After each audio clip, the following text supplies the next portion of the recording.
दोस्तों, मेरा नाम ऋषि है और मैं एक शराबी हूँ। हाय और ऋषि। हाय।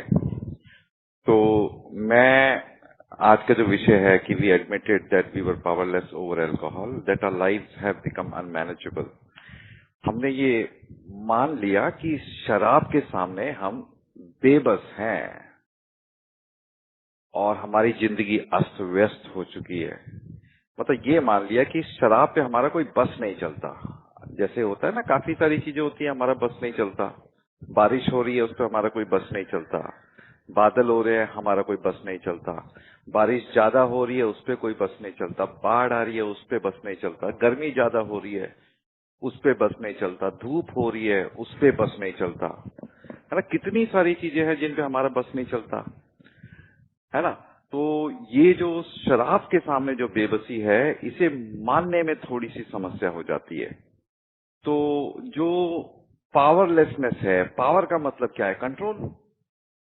मेरी जिस चीज पे पावर है, उस चीज पे मेरा कंट्रोल है। और पावरलेस का मतलब वो चीज जिसमें मेरा कोई कंट्रोल नहीं है। बारिश हो रही है, होती है, बहुत देर से हो रही है, पर मेरा बारिश पे कोई कंट्रोल नहीं है।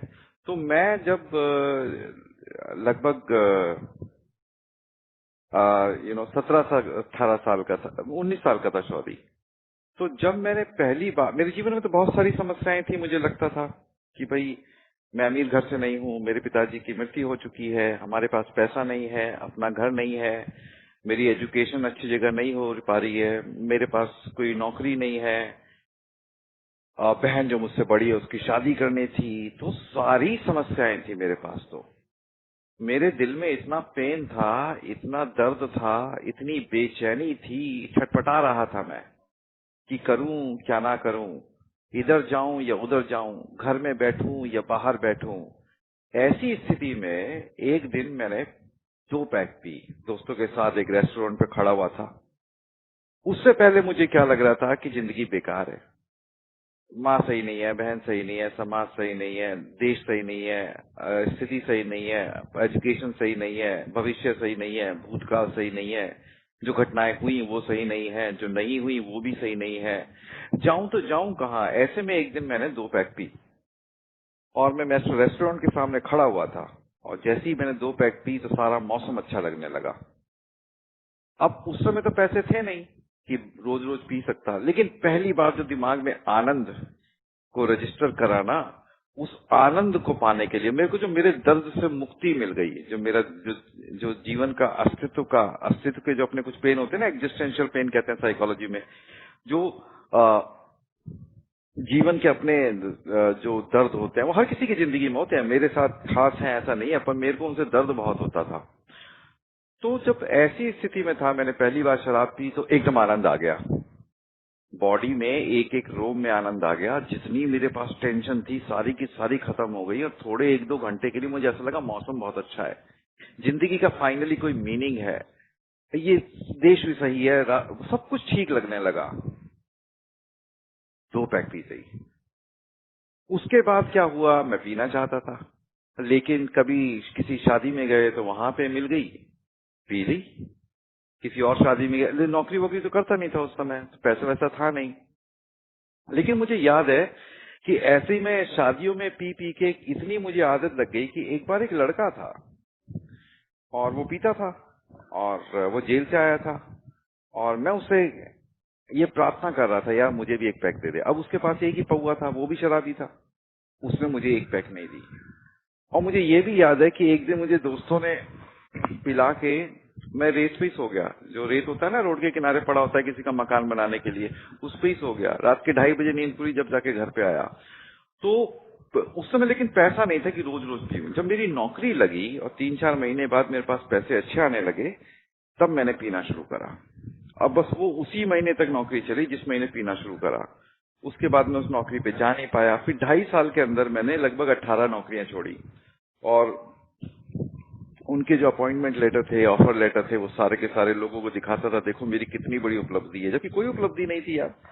अपॉइंटमेंट लेटर लेने से क्या होता है? नौकरी कितने दिन करी है, कितना कमाया है, क्या पाया है, कितना खोया, तो ये सब होता है ना। तो पर मैं उन्हीं अपॉइंटमेंट लेटर्स को बार बार दिखाता था। खैर, ये तो एक दूसरी बात रही मेरे अल्कोहलिज्म के बारे में।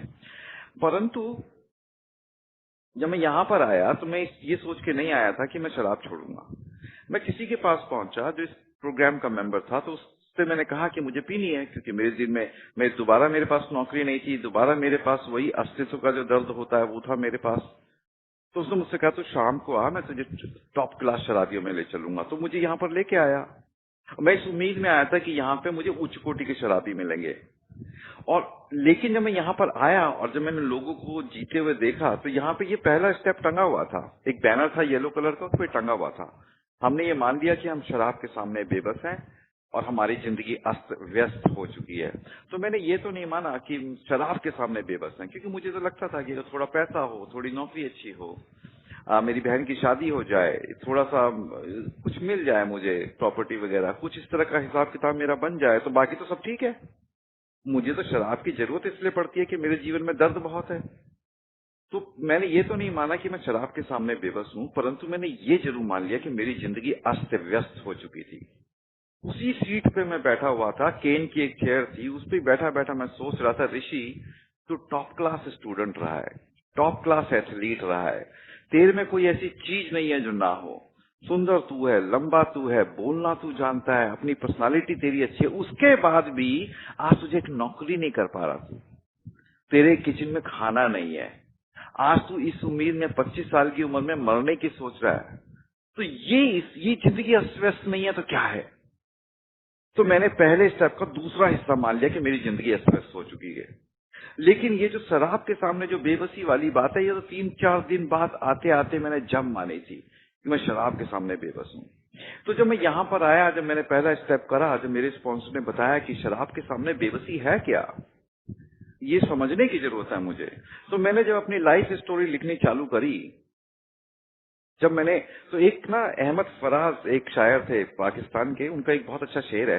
वो कहते हैं कि किसकी मजाल थी कोई हमें खरीद सकता फराज, किसकी मजाल थी कोई हमें खरीद सकता फराज, हम तो खुद ही गए खरीदार देख के। तो मैंने पहली बार जब पी थी, मैं तो शराब के सामने जब ही बिक चुका था, पहली बार पीते ही बिक चुका था, मैं पहली बार में ही अपना कंट्रोल खो चुका था। उस दिन मिली नहीं, उसके बाद मैं किसी आदमी के सामने गिड़गिड़ा रहा था। मैं बड़ा आत्मसम्मान वाला व्यक्ति था, मैं आसानी से किसी के सामने गिड़गिड़ाता नहीं। मैंने आज तक भी होश में, अगर शराब के दौर को हटा दिया जाए तो कभी किसी के आगे घुटने नहीं टेके हैं, कभी मैंने किसी व्यक्ति से कुछ मंत्रणा नहीं करी है कि तुम मुझे ये दे दो, प्रेस्टीज दे दो, प्रमोशन दे दो, सैलरी हाइक दे दो, ये दे दो, वो दे दो। ये सब मैंने कभी कुछ नहीं किया है किसी के साथ कि तुम मुझे प्रॉपर्टी दे दो, तुम मुझे रिश्ता, मैं कभी किसी के साथ नहीं किया है, केवल शराब के पीरियड को छोड़ के। शराब के पीरियड में उस आदमी के सामने मैं, सुनील भाई, उसका नाम सुनील था, सुनील भाई यार एक पैक दे दे यार, सुनील भाई यार एक पैक दे दे, और वो मुझे झटका रहा था, हट हट हट।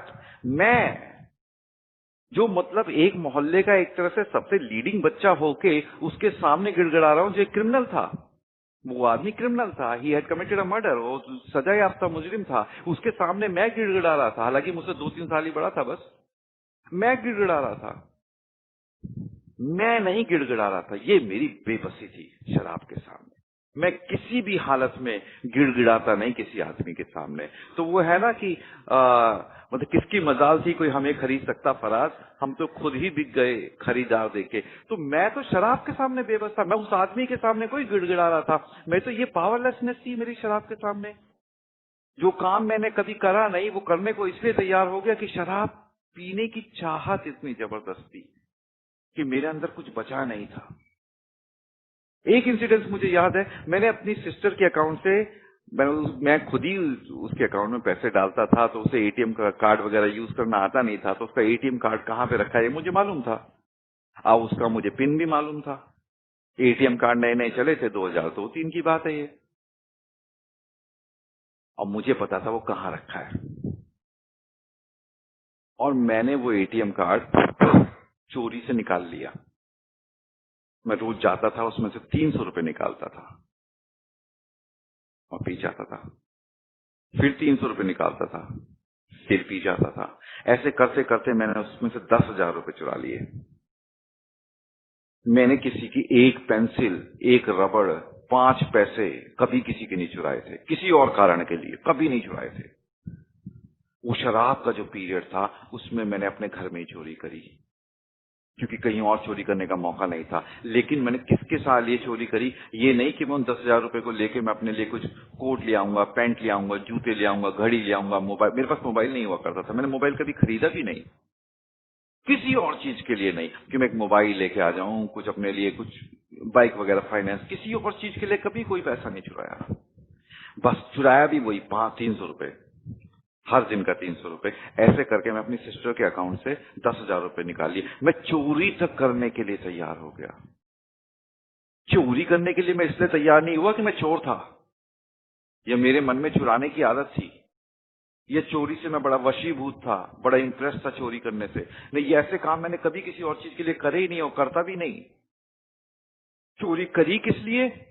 शराब के सामने बेबस था, कैसे ना करता।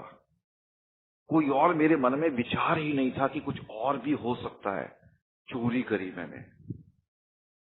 एक बार एक लड़का पास हुआ, तो मैं अपने मोहल्ले में बड़ा रिस्पेक्टेड लड़का हुआ करता था, सब भैया भैया कहते थे, पढ़ने में इंटेलिजेंट था और उस इलाके में सबसे, मतलब उस इलाके में क्या, उस पूरे लगभग डिस्ट्रिक्ट में सबसे हाईएस्ट नंबर, एक जमाने में अच्छा नाम वो था।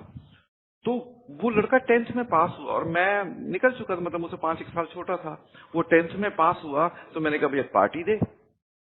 अब वो लड़का यार 15 साल का लड़का, मैं उस समय लगभग 25 साल का, मैं उससे मंत्रणा कर रहा था कि भैया, ये ए में आने से कुछ ही दिनों पहले की बात है, मैं कहा मैं पार्टी दे। वो कह रहा भैया दे दूंगा। अगले दिन फिर मिल गया, मैं कहा तू पार्टी नहीं तूने, पार्टी दे। कहता भैया मैं फिर दे दूंगा। अब मुझे उससे चाहिए थे पैसे कि वो किसी भी तरीके से 400-500 रुपए दे। अब वो लड़का जिसे 50 रुपए माँ देती थी खर्च करने के लिए, मुझको 500 रुपए कहां से देगा? ये बात मैं जानता था यार, ये बात मैं जानता था। लेकिन फिर मैं अगले दिन का, मैंने कहा तूने पार्टी नहीं दी मुझे, अच्छा एक काम कर 300 रुपए दे। तो कहता भैया मम्मी मुझे कहां से देगी इतने पैसे? मैंने कहा कोई बात नहीं, किसी और से लेके दे दे। मैं इस हालत में गिर चुका था, किसी और से लेके दे दे। मेरे क्रेडिट कार्ड में से कैश नहीं निकालना चाहिए ना, तो मेरे क्रेडिट कार्ड में से कैश जनरली निकालना नहीं चाहिए, मैं वही करता था उससे शराब खरीदने के लिए। तो मेरा जो नौकरी थी, एक बार तो क्या हुआ कि मैं किसी नौकरी के लिए गया, मुझे नौकरी की बहुत जरूरत थी। उन लोगों ने कहा कि ठीक है आप शाम से आ जाइए, इसी शाम से आ जाइए काम करने के लिए। अब मुझे तो नौकरी मिल गई थी, लेकिन नौकरी मिल गई, इतनी बड़ी खुशी हो गई, 2 महीने बाद नौकरी मिली थी। अब इसका जश्न क्यों ना मनाया जाए, बिना जश्न के तो मैं रह ही नहीं सकता था। तो मैंने किसी से पैसे अरेंज करे, दारू वारू पी ली और उसी नौकरी पे नहीं पहुंचा जो जिसकी खुशी में मैंने दारू की पार्टी दी थी अपने आप को और एक दोस्त को। किसी भी तरीके से मैं कोल्ड ड्रिंक वगैरह के अंदर मिला, मैं ड्रंकोलॉजी की ज्यादातर बात नहीं करता, लेकिन कोल्ड ड्रिंक मिलाना तो छोटी चीजें हैं, पर ये चीजें जो है मेन, जो कोल्ड ड्रिंक में मिला के पीना, इसमें मिला के, वो तो स्टाइल है। शराब के सामने बेबसी तो वो चीज है जो करने को। एक रिक्शे वाला था, एक बार रिक्शे वाला तो मुझे लेके जाता था। अब मैंने उससे कहा कि भाई ऐसा है कि अगर आप मेरे काम कर दे तो बहुत बढ़िया। उसने कहा बोलो भैया जी। मैंने कहा कहीं से एक पौवा ला दे। कहता भैया जी हम इतना कहाँ कमाते हैं। मैंने कहा किसी तरीके से ला दे, तू घर पे भेजने के लिए पैसे तो रखता होगा ना। उससे कह रहा हूँ कि जो तूने अपने घर में भेजने के लिए पैसे रखे हैं उसमें से निकाल के दे दे मुझे, मेरी सैलरी मिलेगी मैं तुझे दे दूंगा। ये मैं एक रिक्शे वाले से बोल रहा था यार। कह रहा भैया जी ऐसा नहीं कर पाएंगे हम, और मैं उसको मजबूर करने पर तैयार हो गया। और मैं बचपन से किसी आदमी से बहुत नफरत करता था, बिल्कुल बहुत नफरत करता था उससे। उसकी बड़ी बड़ी मूछें थी, मुझे बिल्कुल पसंद नहीं था वो आदमी, बड़ा बदतमीज किस्म का आदमी था, सिक्योरिटी गार्ड था, लेकिन मिलिट्री से रिटायर था। और जब मैं पीने लगा तो मैं उसके घर के आगे पास चक्कर लगाने लगा, उसको ताऊजी बोलने लगा, उसके आगे हाथ जोड़ने लगा। क्यों? क्योंकि जब 15 अगस्त होती थी, 26 जनवरी होती थी, उसके पास शराब होती थी। क्रिमिनल्स के साथ बैठने लगा यार। एक बार तो मुझे अच्छी तरह याद है, मैं पढ़ने लिखने वाला अच्छा लड़का, और मैं ऐसा बन गया एक दिन, केवल एक दूध वाला था, उसके साथ शराब पीने के लिए मैं पैसे की वसूली करने लगा। लोगों के पास जाने लगा, किसी के 20,000 नहीं मिले, 50,000 नहीं मिले, उसे वसूली करने जाने लगा। कई बार तो लड़ाई भी हो गई, शुक्र है किसी ने मेरे पे हाथ नहीं उठाया, पर मैं उसके साथ जाने लगा, दादागिरी का काम करने लगा। जो चीज मुझे बहुत बुरी लगती थी वो करने लगा। किस लिए? शराब के लिए। मैं कोई क्रिमिनल नहीं था, आज भी नहीं हूं, पर वो जो मेरा शराब का जो पीरियड था ना, वो बेबसी ऐसी थी मैं उसके सिवा कुछ सोच नहीं सकता था, उसके सिवा कुछ सोचा नहीं। तो ये है ना पावरलेसनेस, वी एडमिटेड। अब पावरलेसनेस तो ये चीज है। तो ये एडमिटेड क्या चीज है? स्वीकार करना। ये है ना, we admitted powerlessness over alcohol.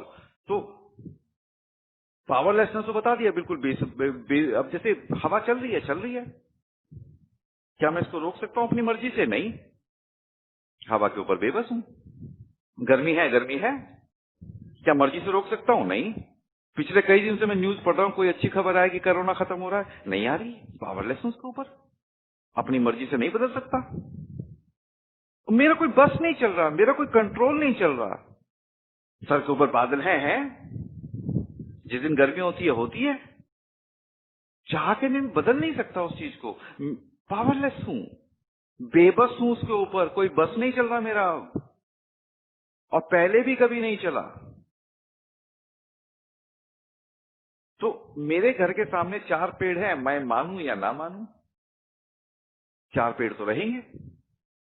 तो मेरी पावरलेस, बेबस तो हूं ही मैं।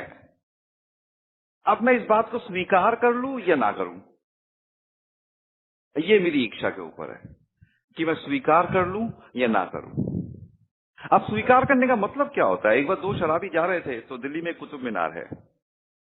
अब दोनों जा रहे थे, दोपहर में, मई का महीना था, काफी गर्मी पड़ रही थी, लू का समय था, और दोनों की नजर कुतुब मीनार पे पड़ी। तो कहते हैं कि अब भाई ये जो कुतुब मीनार है, दुनिया जा रही है, पर किसी को कुतुब मीनार पे दर्द नहीं आता। कुतुब मीनार बेचारी अभी भी धूप के अंदर खड़ी हुई है। दोनों धक्का लगाने लग गए कुतुब मीनार में कि इसे धक्का मार के छाया के नीचे खड़ा कर देंगे। करते करते शाम हो गई।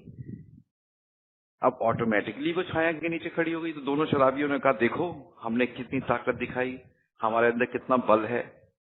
बात तो दरअसल ये है कि मैं जब उस चीज पे बल प्रयोग करने की कोशिश कर रहा हूं जो चीज मेरे बल के बस में ही नहीं है, मेरे कंट्रोल में ही नहीं है भाई। मैं अगर ये भी चाहूं कि गर्मी ठंड में बदल जाए तो नहीं होने वाली ना, फिर भी मैं कोशिश करूं कि कैसे ठंड में बदले, कैसे मैं बादलों को बदलूं, कैसे मैं कोरोना को चेंज करूं, कैसे मैं इसको चेंज करूं, कैसे मैं अपनी शराब पे कंट्रोल पाने की बहुत दिन तक कोशिश भी चलती रही, अपनी मर्जी से कंट्रोल कर लूं, नहीं हो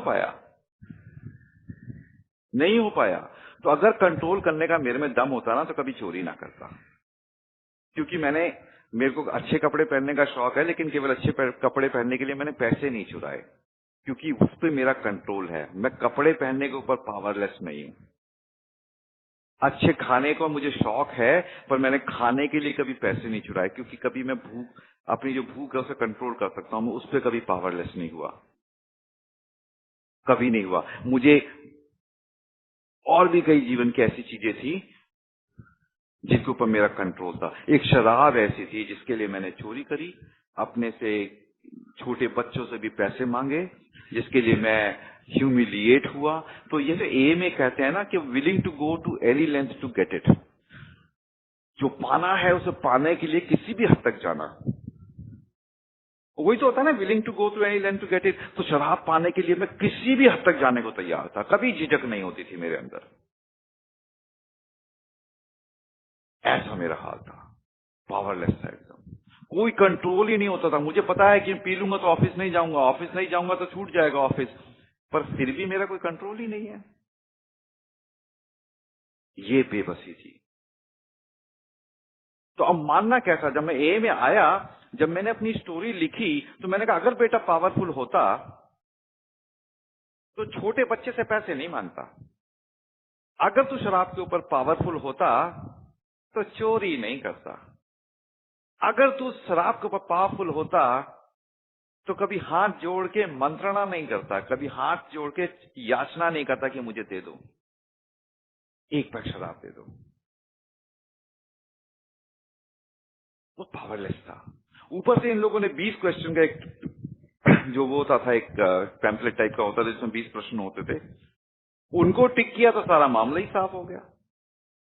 15 बड़ी चालाकी के साथ करा, उसमें भी 15 यस रह गए।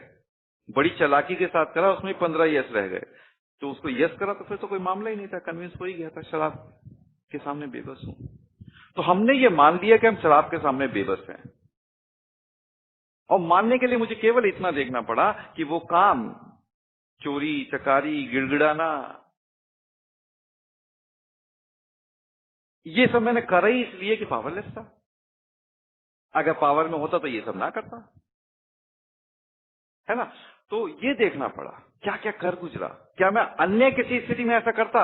नहीं, उसी स्थिति में ऐसा करता। अब किसी आदमी को दीदी दस्त लगे हुए हैं, लूज मोशंस, अब उससे कहा जाए कि भाई तू अपनी विल पावर यूज कर और लेटरिन मत जा सारा दिन, वो नहीं कर पाएगा यार।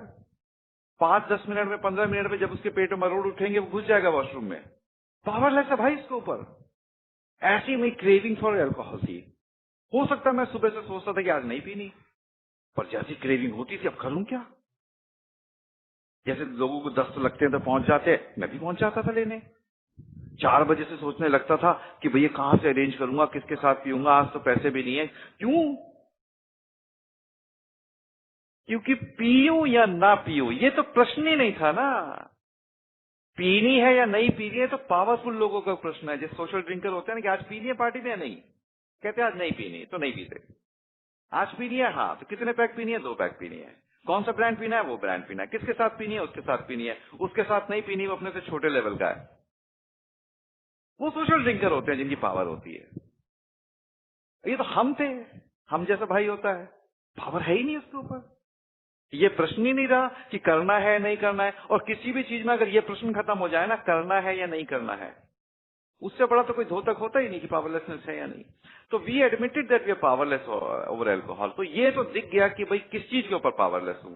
क्या मैंने कपड़े पहनने के लिए मंत्रणा करी? क्या कपड़े पहनने के लिए पैसे चुराए? नहीं, कपड़े पहनने के लिए तो नहीं करे। तो किसके लिए करा? अल्कोहल के लिए किए, है ना। तो ये सारी की सारी चीजों में जिनमें मैं गिर गया, अपने नॉर्मल स्वभाव से नीचे गिर गया, किसके लिए गिर गया? शराब के लिए। तो we admitted that, I admitted that I am powerless over alcohol. ये तो मैंने मान लिया कि मैं बेबस हूं, लेकिन मानने में थोड़ा समय लगा। अच्छा, जिंदगी अस्त व्यस्त होना क्या होता है, ये तो मुझे पहले दिन ही समझ में आ गया था। जिंदगी अस्त व्यस्त होना क्या होता है। जब मैं अपने जीवन के बारे में सोचता था, मुझे कमी दिखती थी या कुछ भरा हुआ गिलास भी दिखता था। मैं देखता था मेरे जीवन के 4-5 जो एरियाज हैं, मान लीजिए मेरे परिवार की जिंदगी में शांति है क्या, प्रेम है क्या, सौहार्द है क्या। भाई परिवार किस चीज की जगह है? प्रेम की जगह है, सौहार्द की जगह है, एक दूसरे से कॉपरेट करने की जगह है, एक दूसरे के साथ जीने में, अच्छे बुरे समय में रहने में, एंजॉय करने की कला है। परिवार तो इसी के लिए होता है ना, सानिध्य के लिए, सामीप्य के लिए, एक दूसरे के साथ रहने के लिए, एकजुटता के लिए। लेकिन मेरा परिवार कैसा था? घर में आता था, मुंह लटकाए आता था, कभी माँ गाली दे रही होती थी, कभी बहन गाली दे रही होती थी, कभी मैं गाली दे रहा होता था, कभी सामान इधर फेंक रहा होता था, कभी किचन में खाना नहीं होता था, कभी ब्लेम गेम चल रहा होता था, माँ तेरे कारण ऐसा है, बहन तेरे कारण ऐसा है, भाई तेरे कारण ऐसा है। ये परिवार की स्थिति होती है। परिवार एकदम बेबस, अस्त व्यस्त था। ये थी मेरी पारिवारिक लाइफ। और इसका सबसे बड़ा पैमाना ये होता है, क्या मैं उस परिवार में जाके बैठ के कुछ समय बिताना पसंद करता था? बिल्कुल नहीं। मैं घर से बाहर ही रहता था। ये थी मेरी पारिवारिक अस्त व्यवस्था। मैं घर पे लौटना ही नहीं चाहता था। परिवार मुझे बड़े दुख की जगह लगती थी, यहां पे जाऊंगा तो टेंशन हो जाएगी। मन अंदर से जाने को नहीं करता था। ये मेरी पारिवारिक जिंदगी की अस्त व्यवस्था थी। फिर मेरी जिंदगी का दूसरा हिस्सा था काम। काम पे तो रेगुलरली एम्प्लॉयड होना चाहिए ना। ऑफिस में जाने की परेशानी होती थी, नाइट शिफ्ट है, ये है, वो है। कुछ दिन काम किया, जहां पैसे आए वहीं पे नौकरी बंद हो गई। केवल मैंने 2.5 साल के अंदर 18 जगह नौकरी करी, कहीं पे तो 3 घंटे ही करी बस, और कहीं पे पहुंचा ही नहीं। मैक्सिमम 3 महीने करी। ऐसे काम किया जाता है। अच्छा, अस्त व्यस्त की अब ऐसा नहीं है कि जो भी नौकरी मिले वो कर लो, परंतु अगर एक्सेप्ट किया है जब भी तो ऑफर लेटर मिला है, वरना तो मिलता नहीं ना। तो नहीं करनी थी तो एक्सेप्ट क्यों किया, और अगर एक्सेप्ट किया तो करनी क्यों नहीं है। ये अनमैनेजेबिलिटी का हिसाब किताब है। 2.5 साल के अंदर 18 नौकरियां। अच्छा, 18 नौकरियां करने के बाद जैसे लोग नौकरी करते हैं 2.5 साल तक, तो जेब में, बैंक अकाउंट में कुछ पैसे होते हैं ना। मेरे पास कर्जा था। मेरे जो आर्थिक हालात थे, मेरे ऊपर कर्जा था। क्या ये अस्त व्यवस्था का प्रतीक नहीं था? पर पैसे कमाने से तो बैंक में अकाउंट होना चाहिए ना, क्रेडिट बैलेंस होना चाहिए। You should be in a position to pay it off. तुम्हारे पास तो पैसे होने चाहिए, तुम किसी को दे दो। और हम कमाने के बाद उनसे पैसे मांग रहे थे जो हमसे 1/4 सैलरी पाते थे। कभी राशन के लिए नहीं होते थे, कभी इसके लिए नहीं होते थे। तो क्रेडिट कार्ड का कर्जा चढ़ा हुआ था। और क्या चाहिए अस्त व्यस्त जानने के लिए? ये मेरे आर्थिक हालात की अस्त व्यस्तता थी। मेरे भावनात्मक हालात कैसे थे? 25 साल का लड़का तो किसी लड़की को पटाने की कोशिश कर रहा होता है ना। और मैं तो वैसे भी टॉल डार्क एंड हैंडसम था, अच्छी लड़कियों के बीच में था। मेरी नजर कभी उनकी तरफ नहीं उठती थी। मैं आत्महत्या करने की कोशिश कर रहा था। जीने के लिए उमंग होती है ना उस उम्र के लड़कों में। मैं ग्रे कलर के कपड़े पहनता था, डल कलर के कपड़े पहनता था। जीवन जीने की उमंग ही नहीं थी मुझे। भावनाएं मेरी अस्त व्यस्त थी एकदम। मतलब कोई भी चीज अगर प्रेम और सौहार्द नहीं दे रही है, मेरे घर की जिंदगी प्रेम सौहार्द नहीं देती थी, अस्त व्यस्त थी। इससे बड़ा कोई प्रमाण नहीं होता। किसी भी चीज को अगर पैमाना देखना है, अगर वो प्रेम सौहार्द दे रही है तो वो व्यस्त है, वो बिल्कुल बिल्कुल सही जगह मैनेज है, परफेक्टली मैनेज्ड है। तो मेरे जो घर की जिंदगी थी, पारिवारिक जिंदगी थी, उसमें प्रेम सौहार्द नहीं आ रहा था क्योंकि अस्त व्यस्त थी वो। मेरे ऑफिस की जिंदगी में लोग तो खुशी खुशी काम करते हैं, अपने स्किल बढ़ाते हैं, प्रमोशन पाते हैं, सैलरी पाते हैं, बोनस पाते हैं। मैं ये सब नहीं कर पा रहा था। क्यों? मेरे ऑफिस की जिंदगी, मेरी जो वर्किंग लाइफ थी, मेरा जो प्रोफेशन था, पेशा था, वो अस्त व्यस्त था। आर्थिक जिंदगी में तो खुशी होती है ना, सैलरी वैलरी आती है। मैं सैलरी आने से पहले सोचता था किसका कितना देना है, किससे बचना है। गली में कितनी गलियां ऐसी थी, मैं उनसे निकलता नहीं था कि पैसे देने पड़ेंगे किसी के। कितनी गलियां ऐसी थी। मुझे तो ये भी लगता था यदि आप मुझको जानते हो व्यक्तिगत तौर पे तो आपकी नैतिक जिम्मेदारी बनती है आप मुझे पैसे दो। उन दिनों ये मेरे पैसे के हालात,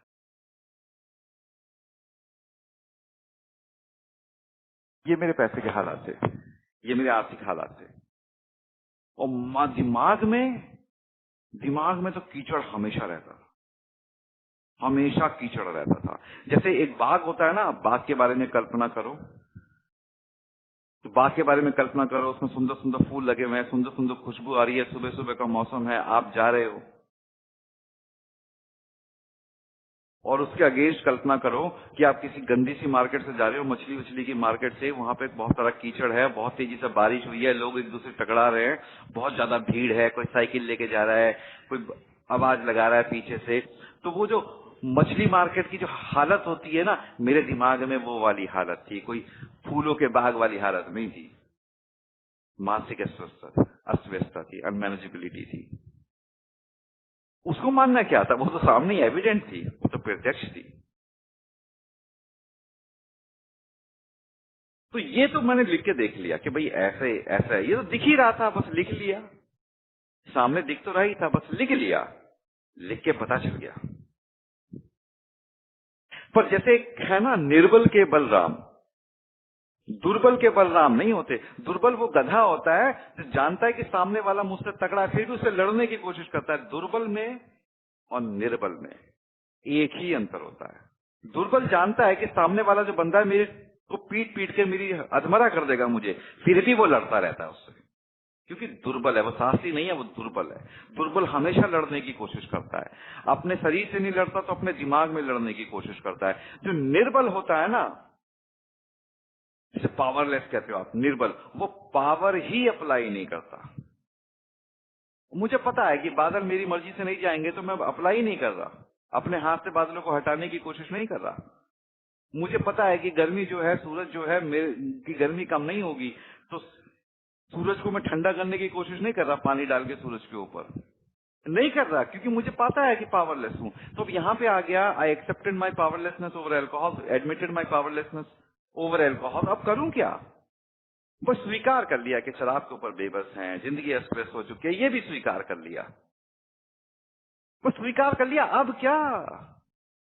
स्वीकार तो मैंने 50 चीजें कर ली हैं। ये भी स्वीकार कर लिया कि प्रधानमंत्री मेरी मर्जी के बिना चुना जाता है। ये भी स्वीकार कर लिया कि भैया शराब पे मैं बेबस हूं। ये भी स्वीकार कर लिया कि मैं ऑफिस का हालात नहीं बदल सकता। मैंने ये भी स्वीकार कर लिया देश काल वातावरण नहीं बदल सकता।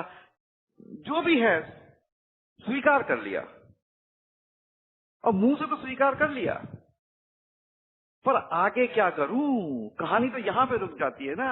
स्वीकार तो कर लिया, शराब के सामने बेबस है, जिंदगी अस्त हो चुकी है, लोगों के ऊपर बेबस है, पीपल प्लेसेस एंड थिंग्स के ऊपर बेबस है, पर अब क्या करें? तो सेरेनिटी जो एक प्रेयर है ना, कि God grant me the serenity to accept the things I can not change.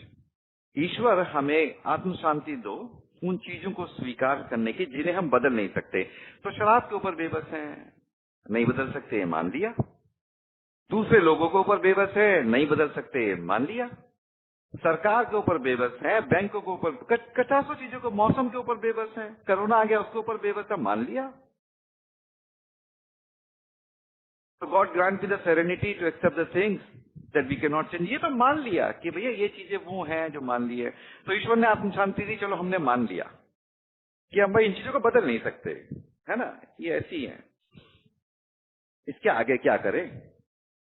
कहानी तो वो है ना, स्वीकार तो कर लिया, पर इसके आगे क्या करें, है ना। तो ये एक, मैं छोटे से एक वाक्य बता रहा हूं कि एक, ये अमेरिका की कहानी है। कोई बंदा था, मेंबर था, उसका कोई 40 मिलियन का नुकसान हो गया, और भागा भागा अपने स्पॉन्सर के पास पहुंचा। स्पॉन्सर के पास पहुंच के कहता कि सर मैं बर्बाद हो गया, मैं लुट गया। अब स्पॉन्सर ने पूछा भाई क्या हुआ? कहता मेरा 40 मिलियन का नुकसान हो गया, मैं बर्बाद हो गया। कहता है 40 मिलियन का नुकसान हो गया, ये एक फैक्ट है, ये एक तथ्य है, मैं इसे बदल नहीं सकता, तुम भी इसे बदल नहीं सकते, सरकार भी इसे बदल नहीं सकती। जो हो गया वो हो गया, वो एक सत्य है। पर तू बर्बाद हो गया, ये तेरी राय है। तू बर्बाद हो गया, ये तेरी ओपिनियन है। तो ये फैक्ट है कि मैं शराब के सामने बेबस हूं, मेरी जिंदगी स्ट्रेस हो चुकी है, पीपल प्लेसेस के ऊपर बेबस हूं, बीवी के ऊपर बेबस हूं, बॉस के ऊपर बेबस हूं, ये मान लिया, ये फैक्ट है भैया। नौकरी जैसी है वैसी है, बीवी जैसी है वैसी है, देश जैसा है वैसा है, मैनेजर जैसा है मैनेजर वैसा है, देश के हालात जैसे है, कोरोना जैसा है वैसा है, लॉकडाउन जैसा है वैसा है। ये तो फैक्ट है, इन्हें ये तो मान लिया। मैं इसको तो नहीं बदल सकता, इनको बिल्कुल नहीं बदल सकता। मैं चाहूं भी तो कोरोना तो गायब नहीं होने वाला, लॉकडाउन गायब नहीं होने वाला, सरकार गायब नहीं होने वाली, मैनेजर गायब नहीं होने वाला, सोना 50,000 ही रहेगा, पता नहीं कितना है, जो भी है 50,000 ही रहेगा, 2,000 का नहीं बनने वाला। ये तो फैक्ट है। इनको तो मैं बिल्कुल नहीं बदल सकता, किसी भी हालत में मैं कितनी भी चेष्टा करूं, इनको बिल्कुल नहीं बदल सकता। तो बदल क्या सकता हूं? मैं अपनी राय बदल सकता हूं। और मेरी राय क्या है? मैं शराब के सामने तो बेबस हूं, लेकिन कुछ उसका कर सकता हूं। क्या कर सकता हूं? इन कमरों में आ सकता हूं। मैं शराब के सामने तो बेबस हूं, पर जैसे मुझे पहले पीने के सिवा कोई और चारा नहीं था, आज एक चारा है। ये ओपिनियन बदल सकता हूं कि मैं शराब को पीने के सिवा भी कुछ कर सकता हूं। पहले तो बेबस था, पी लेता था किसी भी हालत में, लेकिन आज बेबस हूं, आज कुछ और कर लेता हूं। जैसे मीटिंग, जैसे मैं पहले सोचता था कि मैं इच्छा शक्ति से कंट्रोल करूंगा, इच्छा शक्ति का तो मतलब ही नहीं है। मैंने मान लिया कि भैया बेबस हूं, मैं किसी भी तरीके से इसको कंट्रोल नहीं कर सकता, तो किसको कंट्रोल कर सकता हूं? अपनी राय को। और वो राय क्या है कि मैं एक दिन के हिसाब से प्रोग्राम में सोबर हो सकता हूं। अब ये जो लॉकडाउन फॉकडाउन है, इकोनॉमी डूब जाएगी, ये हो जाएगा, वो हो जाएगा, वो हो जाएगा, वो हो जाएगा, मेरी नौकरी ये वो, ये जो हो जाएगा ना, ये मेरी ओपिनियन है। जो हो गया, कोरोना हो गया, लॉकडाउन लग गया, नौकरी रही चली गई, आधी सैलरी मिल रही है, जो भी है, वो सारे फैक्ट है। उनको नहीं बदलना, उनको बदला भी नहीं जा सकता, वो तो पावरलेस है उनके ऊपर। तो बदल क्या सकता हूं? अपनी राय बदल सकता हूं कि इससे मेरी जिंदगी बर्बाद हो जाएगी। कहीं मेरी जिंदगी बर्बाद हो गई तो उस राय को बदल सकता हूं। अब बीवी जैसी है, बच्चे जैसे हैं, मां जैसी है। बीवी को तो बिल्कुल नहीं बदल सकता, कोई नहीं बदल सकता भैया, कोई नहीं बदल सकता, जैसी है वैसी है। पर इसके सारे साथ मेरी जिंदगी अच्छी नहीं गुजरेगी, इसके साथ मधुर संबंध नहीं हो सकते, इसके साथ अच्छे संबंध नहीं हो सकते। ये जो राय है ना मेरी, ये बदल सकती है। और courage to change the things that I can, तो वो जो मेरी जो ओपिनियन है ना, वही बदलनी है। तो ये जो स्टेप लिखते हैं ना, तो एक हिस्से में देख लेते हैं किस किस चीज पे बेबस है, दूसरे हिस्से में देख लेते हैं कैसे कैसे जिंदगी अस्त हो चुकी थी और मेरी राय क्या है। अब जैसे मैंने एजुकेशन करी है, वो एक फैक्ट है, उसे बदला नहीं जा सकता। जितनी करी है, लेकिन उसके कारण से मेरा जीवन आगे नहीं बढ़ेगा, ये मेरी राय है। तो एक तरफ ये लिख के देखते हैं कि क्या क्या चीजें हैं जिन पे मैं बेबस हूं अपने जीवन में। शराब तो एक छोटा सा हिस्सा है उसका। बाकी पीपल, प्लेसेस, थिंग्स और इवेंट्स और जो हिस्ट्री रही है मेरी, जैसे परिवार में जन्म हुआ, जैसी शक्ल है, वो सब एक तरफ लिख के देख लिया कि भाई ऐसा होता है, ये है। और मैं बेबस हूं तो बदल नहीं सकता, इट्स अ फैक्ट।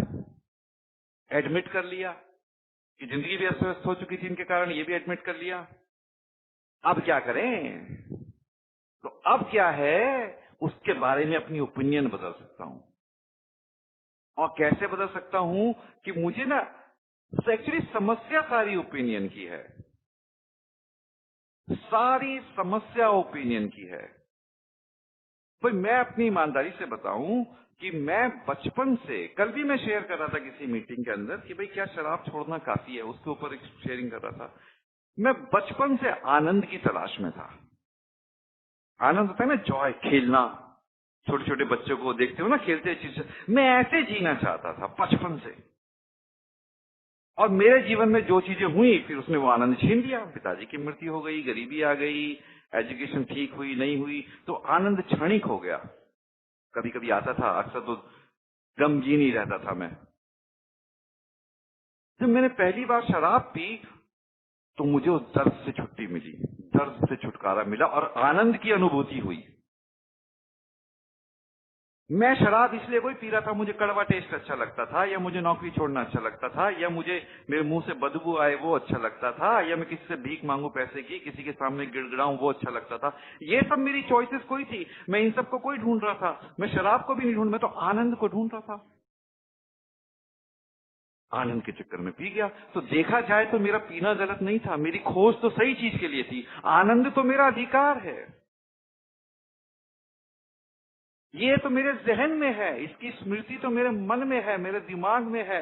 आनंद पाके तो मेरा शरीर पुलकित हो जाता है, मेरे शरीर का रोआ रोआ जानता है कि आनंद मेरा जन्मसिद्ध अधिकार है, मैं क्यों ना पाऊं। प्रॉपर्टी है या नहीं है, नाम है या नहीं है, डिग्री है या नहीं है, पर आनंद पे मेरा जन्मसिद्ध अधिकार है, क्यों ना पाऊं। मेरी शरीर का कोना कोना, एक एक बाल, एक एक रोम आनंद को पाना चाहता है। मैं कैसे मना कर दूं कि आनंद नहीं चाहिए। और शराब मैंने इसलिए पी ली, दर्द से छुट्टी, आनंद की प्राप्ति, इसके लिए पी गया। मुझे शराब से कोई आसक्ति नहीं थी, पर मुझे बताया यह गया था कि आनंद इसी पते पे मिलता है, शराब वाले पते पे। बोतल है ना, बोतल के अंदर जो होता है उस पते पे आनंद मिलता है। तो मैं गया, मैंने पी, तो 2 मिनट के लिए लगा कि हाँ आनंद यही है, 2 घंटे के लिए लगा, हो सकता है 1 रात के लिए लगा। फिर सुबह उठा तो आनंद गायब हो गया। अब पिछली बार क्षणिक रूप में मिला था मुझे आनंद शराब पी के, मैं आनंद को ढूंढने फिर पहुंच गया। अब वो फिर 1-2 घंटे के लिए मुझे मिला, फिर गायब हो गया। आनंद बस वहां पे 2 घंटे के लिए आता था।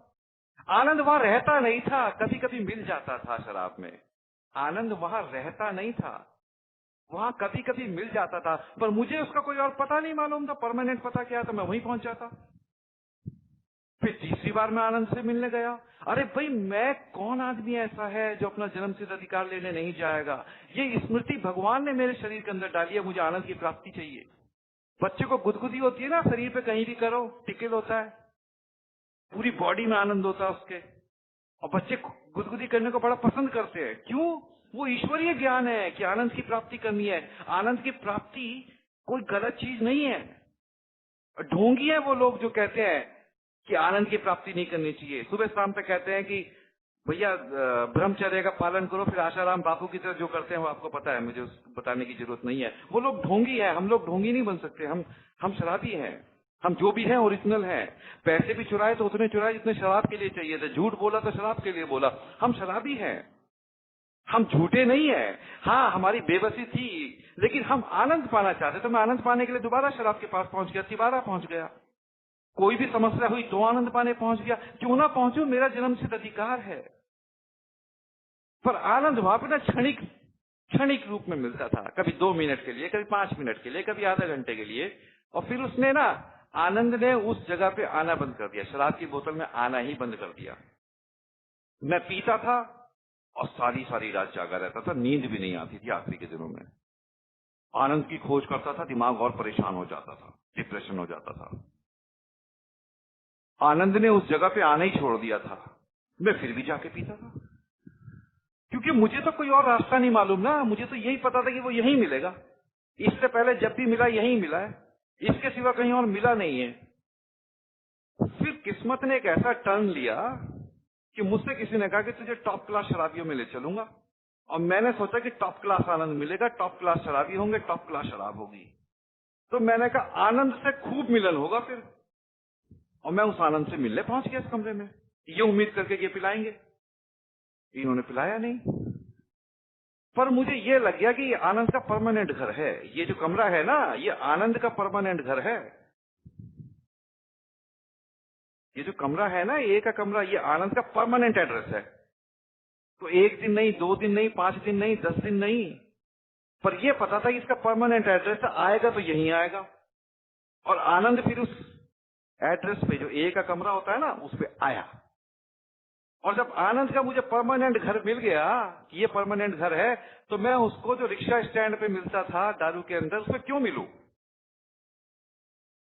बहुत से कहते हैं ना शराब छोड़ने में मुश्किल हो रही है। मुझे शराब छोड़ने में मुश्किल इसीलिए नहीं हुई कि मुझे तो शराब चाहिए भी नहीं थी, मुझे तो आनंद चाहिए था, मुझे तो दर्द से मुक्ति चाहिए थी। मैं शराब पीने कहां जा रहा था, मैं तो आनंद के लिए जा रहा था। और जब मुझे पता चल गया कि भैया ये तो टेम्परेरी एड्रेस है, यहाँ तो थोड़ी देर के लिए आता है, उसका असली पता तो ये कमरे है आनंद, उसका असली पता तो ईश्वर है, उसका असली पता तो ये जो 12 स्टेप्स हैं ये है, उसका असली पता तो वो है जो भाइयों को गले लगाते हैं, भाइयों की शेयरिंग सुनते हैं, दिल से दिल के कनेक्शन हो जाते हैं। असली पता तो वो है जो कमरे हैं ये। जब मुझे पता ही चल गया कि परमानेंट एड्रेस, उसका असली एड्रेस ये है कमरे, तो मैं शराब क्यों पीऊं? भाई आपको किसी आदमी का नकली एड्रेस पता था और अब असली एड्रेस पता पड़ गया, तो उसे ढूंढने कहां जाओगे? जो असली एड्रेस है। तो मैं यहां पर आ गया। मैंने इसलिए कोई, बहुत से लोग कहते हैं मैंने बहुत कोशिश करी सोबर होने की। मैं आपको ईमानदारी से बता रहा हूं, मुझे 15 साल में सोबर रहने में कोई समस्या नहीं आई है, कोई समस्या नहीं आई है। मैं आज भी आप लोगों से बात कर रहा हूं, उसी आनंद से मिलने आता हूं रोज। सही में मुझे कोई शराब वराब छोड़ने का और पकड़ने का दोनों का शौक नहीं है। मैं तो आनंद के चक्कर में शराब पी गया। वो कहते हैं ना शराब तो बस एक सिम्टम्स है, शराब तो बस एक लक्षण है ना, शराब बीमारी नहीं है और शराब इलाज भी नहीं है ना। तो ये कमरे जो है ना, ये कमरे जो है, यहां मुझे आनंद मिल जाता है। इसी को मैं चाहता था, हमेशा से चाहता था। तो कभी ऐसा नहीं है कि दूसरे लोग नहीं करते।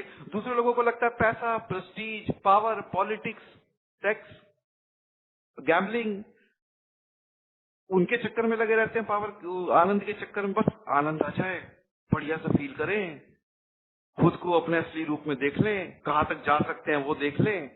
और कोई बुरी चेष्टा नहीं है। कोई आदमी देखता है कि अगर उसके आनंद की प्राप्ति उस तरीके से होती है, पर ईश्वर के सिवा जो भी आनंद है ना, टेम्परेरी आनंद है, ऐसा प्रतीत होता है। भाई ये कमरे में बहुत सारे शीशे लगे हुए थे। तो राजकुमार आया। अब राजकुमार की पत्नी बड़ी सुंदर थी। वो शीशे इतनी अच्छी क्वालिटी के थे, जयपुर की बात है, इतनी अच्छी क्वालिटी के थे कि शीशा क्या है, प्रतिबिंब क्या है और असली क्या है पता ना चले, इतने अच्छे थे। तो राजकुमार आया। अब राजकुमारी खड़ी हो गई। अपनी पत्नी को देखा खड़ी हुई है सवर के, तो राजकुमार ने 100 शीशों को किस कर दिया, ये सोच के कि पत्नी ये है उसको चूम लिया, पत्नी वो है उसको चूम लिया। ये कहानी है, पर इस कहानी का अर्थ ये है कि मैं तो बचपन से आनंद चाहता था, उस आनंद के चक्कर में मैंने शराब को चूम लिया, उसके चक्कर में गैम्बलिंग को हो सकता है सेक्स को भी चूम लिया हो, पता नहीं क्या क्या कर गया। तो मेरा प्रेम जो है वो गलत नहीं है, मेरा ध्येय गलत नहीं है, मेरा पर्पस गलत नहीं है, शराब पीने के पीछे भी वो जो मेरा ध्येय है, जो मेरा पर्पस है, जो मेरी डिजायर है, वो गलत नहीं है। ये हर किसी का जन्मसिद्ध अधिकार है। ईश्वर ने डाला हुआ है हमारे पेट के अंदर कि तुम्हें एक दिन आनंद की प्राप्ति होगी, और आनंद ही मेरा घर है। जब तो हर आदमी अपने घर लौटना चाहता है, तो आनंद पाके तो मैं अपने घर लौटना चाहता हूं, मैं अपने स्वरूप में आना चाहता हूं, कोई बुराई नहीं है। हर बीज पेड़ बनना चाहता है, हर चूजा पक्षी बनना चाहता है पूरे पर के साथ। और क्यों ना चाहे, वो गॉड का दिया हुआ ज्ञान है हर बीज में कि एक दिन वो पेड़ बनेगा। मेरे को भी आना दिया हुआ ज्ञान है, ये तो मेरा धर्म है। लेकिन मैं उस राजकुमार की तरह हूं, मुझे ये पता नहीं चला कि असली राजकुमारी है या केवल प्रतिबिंब है। तो ये जो शराब से आता प्रतीत हो रहा है, ये वास्तव में असली है या केवल एक झलक है, नकली झलक, इल्यूजन, भ्रम। ए में आया तो उसकी असली खुशबू आने लगी, उसकी असली अनुभूति होने लगी, उसका असली रूप महसूस होने लगा, वो आने लगा। मैं तो इसलिए ए में रुक गया। आपको लगता है कि मैं ए में इसलिए रुक गया कि एक दिन 15 साल पूरे करके लोगों को बताऊंगा, देखो मेरी ताकत 15 साल। अरे मैंने कहीं 15 साल नहीं लगाए भाई जिंदगी में, कहीं नहीं लगाए। किसी कंपनी में लगाता तो वीपी बन जाता, एजुकेशन में लगाता तो आज टॉप क्लास साइंटिस्ट होता। नहीं, उतना नहीं करा मैंने, है ना। तो मैंने अगर ए में या शराब में इतना समय व्यतीत करा उस आनंद को ढूंढते हुए, आज भी मैं ए में उसी आनंद से मिलने आया हूं।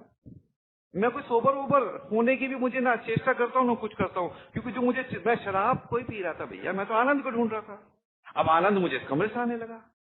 अब जब इस कमरे से आने लगा तो मैं इस कमरे में रुक गया।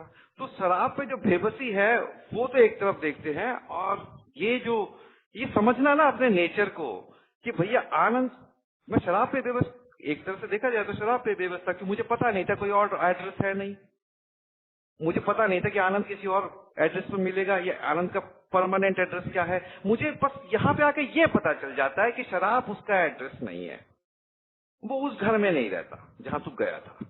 अगर वो उस घर में रहता हुआ होता तो तूने 7-8 साल शराब पिए, कभी तो मिल जाता, पर कभी नहीं मिला।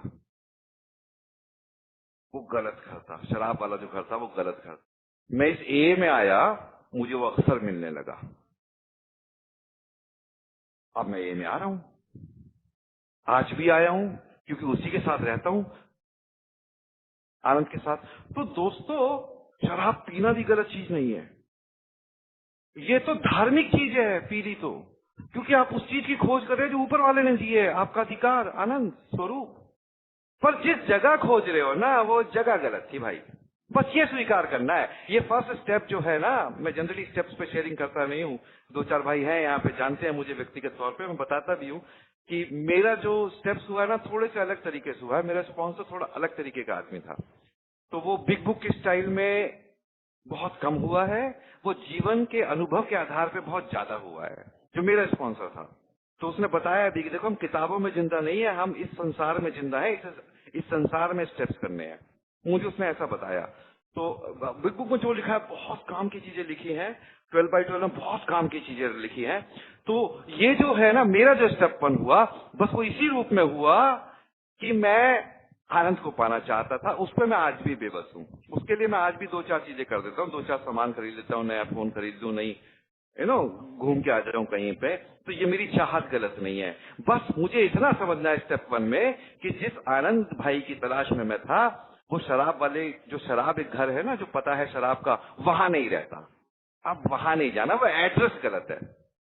करेक्ट एड्रेस ये है, बस यही स्टेप 1 है। ये करेक्ट एड्रेस ये कमरा है, ये मीटिंग है। तो करेक्ट एड्रेस पर सही आदमी को ढूंढना है, बस इतना ही है स्टेप 1। स्टेप्स की प्रोसेस इतनी आसान है, इतनी आसान है कि लोगों को जब आप देखो अंधेरा होता है ना, फॉग अंधेरा नहीं, मतलब आप धुंध को क्या बोलते हो, कोहरे को क्या बोलते हो? आई डू नॉट नो कि क्या बोलते हैं। मेरे विचार से धुंध बोलते हैं, क्योंकि मराठी भाषा संस्कृत भाषा के बहुत सबसे करीब मराठी भाषा संस्कृत भाषा के, मतलब संस्कृत भाषा और मराठी भाषा में बहुत ही कम अंतर है। मेरी बीवी ने संस्कृत में एमए किया हुआ है, तो बताती है कि जो भी संस्कृत जानता है मराठी बोल लेगा और मराठी पूरी पूरी समझ लेगा, तो बहुत करीब है संस्कृत भाषा। तो यहाँ पे ये जो आनंद है ना, बस मुझे इस प्रोग्राम में आके ये पता चल गया, ए में मेरा जो स्टेप 1 है वो यही है कि भाई जिस एड्रेस पे ढूंढा आनंद को वो गलत था। अब जो सही एड्रेस है वो ये है, यहां पे आना है, यहां पे मिलेगा, है ना। तो स्टेप 1 इतना ही है, और ये स्टेप की प्रोसेस इतनी साधारण है, इतनी सरल है। तो मैं धुंध की बात कर रहा था, एक गिलास पानी का धुंध 4 किलोमीटर तक फैल सकता है। हाँ, सही बता रहा हूं आपको। तो वो धुंध जो है ना, वो 4 किलोमीटर पर फैला हुआ है, पर उसमें दिखाई नहीं दे रहा कुछ भी, पर वो कुछ रोक नहीं पाएगा। एक पेड़ का पत्ता भी गिरे ना, तो उसको भी वो रोक नहीं पाएगा। तो मैं बता रहा हूं, ये जो फियर होता है ना स्टेप्स का, अरे स्टेप 4 में ये हो जाता है, स्टेप 5 में ये हो जाता है, वो हो जाता है। अरे आप करके देखो, धुंध है भैया, ये केवल एक कोहरा है। जो डर है ना, भय कोहरा है। स्टेप्स बड़े आसान है, स्टेप्स बहुत ही साधारण है, बहुत ही सिंपल है। स्टेप तो क्लैरिटी लाते हैं। अब जैसे मुझे पता चल गया कि आनंद की तलाश तो सही चीज थी, ऑब्जेक्टिव तो सही था, पर जो मेरे हाथ में पता था ना, जिस चीज को मैं ढूंढ रहा था वो तो सही थी, पर जहां पर ढूंढ रहा था वो जगह गलत थी। अब जिस चीज को ढूंढ रहा हूं वो चीज बिल्कुल सही है। जो आपकी डिजायर्स, एम्बिशंस वगैरह है ना, कोई आदमी सोचता होगा मैं बड़ी कार लूं, बड़ा घर बनाऊं। अरे भैया, ये भगवान की दी हुई डिजायर्स है, इनकी तो पूजा किया करो, पर हाँ सही जगह ढूंढना है। अब केवल गाड़ी के लिए किसी का कत्ल नहीं करना है, मतलब गलत जगह नहीं ढूंढना, किसी का रेप नहीं कर देना केवल प्रेम पाने के लिए, तो ये गलत जगह नहीं ढूंढना, सही जगह ढूंढना है। बस ए में आके बस यही है कि वहां ढूंढ रहे थे जहां पे वो मिलता नहीं, अब वहां ढूंढना है जहां पे वो रहता है। बस यही है स्टेप 1, इसके सिवा कुछ भी नहीं है दोस्तों। धन्यवाद दोस्तों, आप लोगों ने मुझे बोलने का मौका दिया। मुझे लगता है मैंने अपना समय भी पूरा कर लिया, 2 मिनट तो फालतू ही बोल दिया। आप लोगों के जो प्रश्न होंगे मैं उन्हें जब अवश्य उनके उत्तर देने की चेष्टा करूंगा। आप लोग पूछ सकते हैं।